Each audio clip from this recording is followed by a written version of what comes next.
আর্জেন্টিনার বিপক্ষে ষড়যন্ত্রকারীদের তালিকা প্রকাশ করা হয়েছে। তালিকায় আছেন রোনালদোর ভক্ত আইশো স্পিড, ইংল্যান্ডের মেয়র মামদানি কিংবা মিশরের প্রধান কোচও। এর আগে বলা হয়েছিল আইনি ব্যবস্থা নেওয়া হবে, এরপর সেই আগুনে তেল ঢেলেছে এই প্রতিবেদন। আরও থাকছে প্রতিবেদন। 2026 বিশ্বকাপের ফাইনালে স্পেনের কাছে অতিরিক্ত সময় 1-0 গোলে হেরে শিরোপা হারানোর পর আর্জেন্টিনাকে ঘিরে বিতর্ক থামছেই না।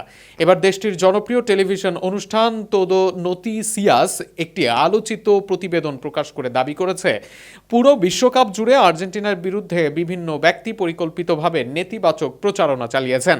সেই প্রতিবেদনে আন্তর্জাতিক অঙ্গনের 10 জন পরিচিত ব্যক্তিত্বকে নিয়ে প্রকাশ করা হয়েছে কথিত আর্জেন্টিনা বিরোধী একটি তালিকা, যা সামাজিক যোগাযোগ মাধ্যমে ব্যাপক আলোচনার জন্ম দিয়েছে। তালিকার শীর্ষে রয়েছেন মিশর জাতীয় দলের প্রধান কোচ হোসাম হাসান। শেষ 16তে আর্জেন্টিনার কাছে 3-2 গোলে হারের পর তিনি ম্যাচ পরিচালনা নিয়ে তীব্র অসন্তোষ প্রকাশ করেছিলেন। তার অভিযোগ ছিল মিশর একটি স্পষ্ট পেনাল্টি থেকে বঞ্চিত হয়েছে এবং তাদের একটি বৈধ গোল বাতিল করা হয়েছে। একই সঙ্গে তিনি প্রশ্ন তুলেছিলেন লিওনেল মেসিকে টুর্নামেন্টে এগিয়ে রাখতে ম্যাচে পক্ষপাতিত্ব করা হয়েছে কিনা। এই তালিকায় স্থান পেয়েছেন ব্রিটিশ সংবাদ উপস্থাপক পিয়ার্স মর্গানো। আর্জেন্টিনার খেলোয়াড়দের আচরণ নিয়ে সামাজিক যোগাযোগ মাধ্যমে কঠোর সমালোচনা করেছিলেন তিনি। বিশেষ করে লিয়ান্দ্রো প্যারাদেসের আচরণকে কেন্দ্র করে পুরো দলকেই তিনি সহিংস বলে মন্তব্য করেন।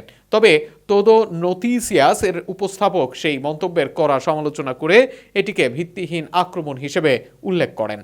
আলোচিত এই তালিকায় আরও রয়েছেন জনপ্রিয় ইউটিউবার ও কন্টেন্ট ক্রিয়েটর আইশো স্পিড। পর্তুগিজ তারকা ক্রিস্টিয়ানো রোনালদোর বড় ভক্ত হিসেবে পরিচিত আইশো স্পিড বিশ্বকাপ জয়ের পর স্পেনকে অভিনন্দন জানিয়ে উচ্ছ্বাস প্রকাশ করেন।